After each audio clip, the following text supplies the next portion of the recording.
നമ്മുടെ നാട്ടിൽ ഏത് കയ്യേറ്റം പരിശോധിച്ചാലും ആ കയ്യേറ്റത്തിന് പിന്നിൽ ശക്തമായ പിന്തുണ നൽകിയിട്ടുള്ള ഒരു ഉദ്യോഗസ്ഥ സംവിധാനമുണ്ട്. ആ ഉദ്യോഗസ്ഥ ലോബിയുടെയും ചില സ്ഥലങ്ങളിൽ രാഷ്ട്രീയ നേതൃത്വത്തിൻ്റെയും ഈ രണ്ട് ശക്തമായ ലോബികളുടെയും പിന്തുണയില്ലാതെ ഒരു കയ്യേറ്റക്കാരനും ഒരു കയ്യേറ്റവും നടത്താനും കഴിയില്ല. അഥവാ നടത്തിയാൽ അതോട്ട് നിലനിർത്താൻ കഴിയുകയില്ല. അപ്പോൾ ഈ മേഖല ഇപ്പോൾ നമ്മുടെ പെരുന്തുംപാറ മേഖലയെ സംബന്ധിച്ചാണെങ്കിലും ഒക്കെ ഇന്നലെ അസംബ്ലിയിൽ പറഞ്ഞതിൽ പെരുന്തുംപാറയൊക്കെ എൻ്റെ ഉൾപ്പെട്ടിട്ടുണ്ടെന്ന് ഞാൻ മനസ്സിലാക്കുന്നത്. അപ്പോൾ ഇവിടെ എന്താ ഉണ്ടായിരിക്കുന്ന വലിയ ആക്ഷേപം? ഇവിടുത്തെ ഒരു ആക്ഷേപം എന്താണെന്ന് ചോദിച്ചു കഴിഞ്ഞാൽ, പീരുമേട് വില്ലേജിലുള്ള അല്ലെങ്കിൽ ഒരു കാലത്ത് കൊടുത്തു എന്ന് പറയുന്ന 2006 നൽകി എന്ന് പറയുന്ന ഒരു ശിങ്കാരലബ്ബ എന്ന് പറയുന്ന ശിങ്കാരലബ്ബ എന്ന് പറയുന്ന വ്യക്തിക്ക് നേരത്തെ 1961 ഫയലാണ് ഞാനിത് മനസ്സിലാക്കുന്നത്. അതനുസരിച്ച് 66 കാലഘട്ടത്തിൽ നൽകി എന്ന് പറയുന്ന പട്ടയം, ആ പട്ടയം നൽകി എന്ന് പറയപ്പെടുന്നത് പീരുമേട് വില്ലേജിലാണ്. 534 സർവേ നമ്പറിലാണ് പട്ടയം നൽകിയിട്ടുള്ളത് എന്നാണ് രേഖകളിൽ മനസ്സിലാക്കാൻ കഴിയുന്നത്. അങ്ങനെ പീരുമേട് വില്ലേജിലെ 534 സർവേ നമ്പറിൽ നൽകിയിട്ടുള്ള പട്ടയം അത് ശരിയാണോ എന്നുള്ളതാണ് ഒന്നാമതായിട്ട് പരിശോധിക്കേണ്ടത്. ഈ പരാതിയും ആക്ഷേപമൊക്കെ വന്നിരിക്കുന്ന സ്ഥിതിക്ക് ആദ്യം ഗവൺമെൻറ് പരിശോധിക്കേണ്ടത് അങ്ങനെ ഒരു പട്ടയം നൽകിയിട്ടുള്ളത് ശരിയാണോ 66 കാലഘട്ടത്തിൽ. ആണ് എങ്കിൽ അത് എവിടെയാണ് ആ സ്ഥലം എവിടെയാണ്? അപ്പോൾ 5 ഏക്കർ 5 സെൻറ്റിനാണെന്ന് പട്ടയം നൽകിയിട്ടുള്ളതായിട്ട് രേഖകളിൽ കാണുന്നത്. ഇപ്പോഴത്തെ നിയമം അനുസരിച്ചാണെങ്കിൽ കേരളത്തിൽ 4 ഏക്കറിൽ കൂടുതൽ ഒരു മലമേഖലയിൽ ഹിൽ ട്രാക്കിൽ പോലും 4 ഏക്കറാണ് പരമാവധി നൽകാവുന്ന പട്ടയത്തിൻ്റെ പരിധി എന്ന് പറയുന്നത്. നമ്മളുടെ നിലവിലുള്ള റവന്യൂ നിയമം അനുസരിച്ച് 4 ഏക്കർ വരെ കൊടുക്കാൻ പറ്റത്തുള്ളൂ. അങ്ങനെ ഇനി 5 ഏക്കർ 5 സെൻറ്റ് കൊടുത്തിട്ടുണ്ട് എന്ന് പറയുന്നു 2 പട്ടയത്തിലായിട്ട്. 2 ഏക്കർ 53 സെൻറ്റും 2 ഏക്കർ 52 സെൻറ്റും. ഇങ്ങനെ 2 പട്ടയമാണ് അതിൻ്റെ അകത്ത് രേഖകളിൽ ഞാൻ കണ്ടത്. അങ്ങനെ 2 പട്ടയങ്ങളിലായിട്ട് 5 ഏക്കർ 5 സെൻറ്റ് സ്ഥലം പട്ടയം നൽകിയിട്ടുണ്ട് എങ്കിൽ ആ 2 പട്ടയവും എവിടെയാണ്? അതിൻ്റെ സ്ഥലം ലൊക്കേറ്റ് ചെയ്യാൻ ഒരു പാടുമില്ല. കാരണം ഇതിൻ്റെ രേഖകൾ റവന്യൂ ഡിപ്പാർട്ട്മെൻറ്റിൻ്റെ കയ്യിലുണ്ട്. ഇതിൻ്റെ രേഖകൾ ബന്ധപ്പെട്ട ഈ പട്ടയം ലഭിച്ചിട്ടുള്ള ആളുകളുടെ കയ്യിലുണ്ട്.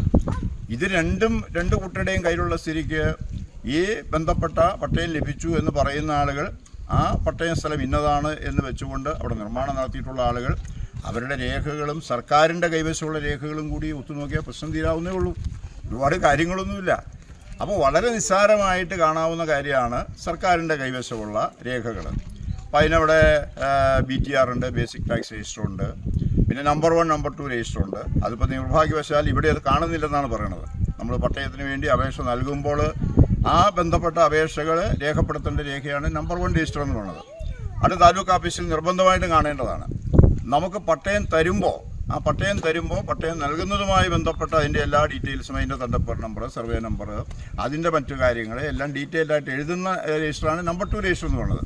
അപ്പോൾ ആ 2 രജിസ്റ്ററുമാണ് ഒരു സ്ഥലത്തെ സംബന്ധിച്ച് നമുക്ക് ആധികാരികമായിട്ട് ഒരു പരിശോധനയ്ക്ക് വിധേയമാക്കേണ്ട രേഖകൾ എന്ന് പറയുന്നത്. നിർഭാഗ്യവശാൽ ഇവിടെ ഇപ്പോൾ വിവാദം ആയിരിക്കുന്ന ഈ സ്ഥലത്തെ സംബന്ധിച്ച് ഈ 2 രേഖകളും താലൂക്ക് ഓഫീസിൽ കാണുന്നില്ല. അതാണ് നമ്പർ 1 രജിസ്റ്ററും നമ്പർ 2 രജിസ്റ്ററും കാണുന്നില്ല എന്നാണ് അന്വേഷണ സംഘം സമർപ്പിച്ച റിപ്പോർട്ടിൽ നമുക്ക് മനസ്സിലാക്കാൻ കഴിയുന്നത്. അപ്പോഴും വേറെ രേഖകളൊക്കെ ഗവൺമെൻറ് പരിശോധിക്കാൻ കഴിയും. ഗവൺമെൻറ്റിൻ്റെ കയ്യിൽ വേറെ ഇതല്ലാണ്ടുണ്ട്. അപ്പോൾ ബന്ധപ്പെട്ട റവന്യൂ ഡിപ്പാർട്ട്മെൻറ്റിൻ്റെ രേഖകൾ കൃത്യമായിട്ട് പരിശോധിച്ചാൽ ഒന്ന് ഈ പറയുന്ന വസ്തുത മനസ്സിലാക്കുക. അവർക്ക് എവിടെയാണ് ഈ ശിങ്കാരലബ്ബ എന്ന് പറയുന്ന വ്യക്തിക്ക് 66 കൊടുത്തു എന്ന് പറയുന്നതും പിന്നീടത് പലര് കൈവഴി മറിഞ്ഞ് ഇപ്പോൾ എത്തിച്ചേർന്നിട്ടുള്ള ആളുകളുടെ കൈവശം ഇരിക്കുന്നു എന്ന് പറയുന്ന സ്ഥലത്തിൻ്റെ നിജസ്ഥിതി മനസ്സിലാക്കാൻ ഒരു പാടുമില്ല. അപ്പോൾ അത് മനസ്സിലാക്കിയിട്ടാണ് ബാക്കി നടപടിയിലേക്ക് പോകേണ്ടത്. ഞാൻ മനസ്സിലാക്കുന്നത് ഇപ്പോൾ പുതിയ അന്വേഷണ സംഘം അതിൻ്റെ നടപടികൾ നടത്തിക്കൊണ്ടിരിക്കുന്നു. വളരെ പെട്ടെന്ന് തന്നെ ഇത് മനസ്സിലാക്കണം. പക്ഷെ പ്രാഥമികമായിട്ട് ആ അന്വേഷണ സംഘം നടത്തിയ റിപ്പോർട്ടിൻ്റെ കോപ്പി ഞാൻ കണ്ടു.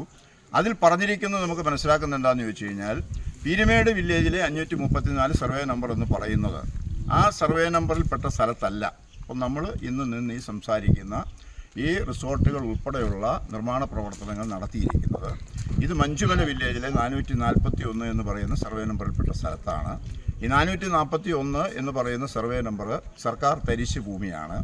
8975.8 ഏക്കർ സ്ഥലമാണ് സർക്കാരിൻ്റെ പാറത്തരിശായിട്ട് 441 പറയുന്ന സർവേ നമ്പറിൽ കാണപ്പെടുന്നതെന്നാണ് അന്വേഷണ സംഘത്തിൻ്റെ റിപ്പോർട്ടിൽ പറഞ്ഞിട്ടുള്ളത്.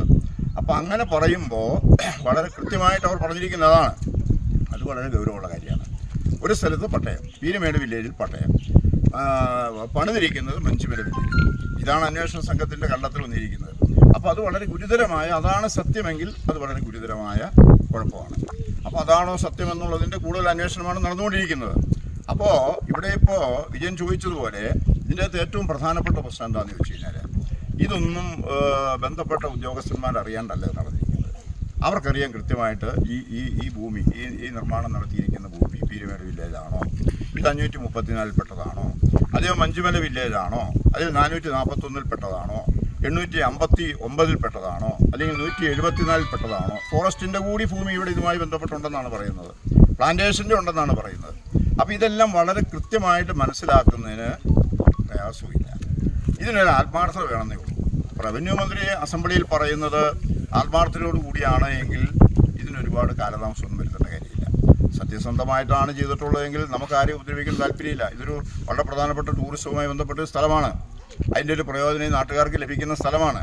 അപ്പോൾ സ്വാഭാവികമായിട്ടും ഈ പ്രദേശത്തെ ആളുകൾക്ക് ടൂറിസത്തിൻ്റേതായിട്ടുള്ള എല്ലാ പ്രയോജനവും ലഭിക്കണമെന്നുള്ളത് തന്നെയാണ് കോൺഗ്രസ് പാർട്ടിയെ സംബന്ധിച്ചുള്ള അഭിപ്രായം. പരുന്തുംപാറയുമായി ബന്ധപ്പെട്ടുണ്ടായിട്ടുള്ള ഈ ടൂറിസത്തിൻ്റെ എല്ലാ ഡെവലപ്മെൻറ്റ്സും അതിൻ്റെ പ്രയോജനങ്ങൾ അത് ഈ നാട്ടിലെ സാധാരണക്കാരായിട്ടുള്ള തൊഴിലാളികൾ ഉൾപ്പെടെയുള്ള മറ്റെല്ലാ രീതിയിലും ടാക്സി ഓടിക്കുന്നവരുണ്ട്, മറ്റ് ചെറിയ തട്ടുകടകൾ നടത്തുന്നവരുണ്ട്, അവർക്കെല്ലാം അതിൻ്റെ പ്രയോജനം ലഭിക്കണം. പക്ഷെ അതിൻ്റെ മറവിൽ ഈ ടൂറിസം ഒരു പ്രധാനപ്പെട്ട വ്യവസായമാണ്. ഇവിടെ അതിൻ്റെ മറവിൽ സർക്കാരിൻ്റെ ഭൂമി കയ്യേറാൻ ആര് ശ്രമിച്ചാലും അതൊരു കാരണവശാലും അംഗീകരിക്കാൻ കഴിയത്തില്ല.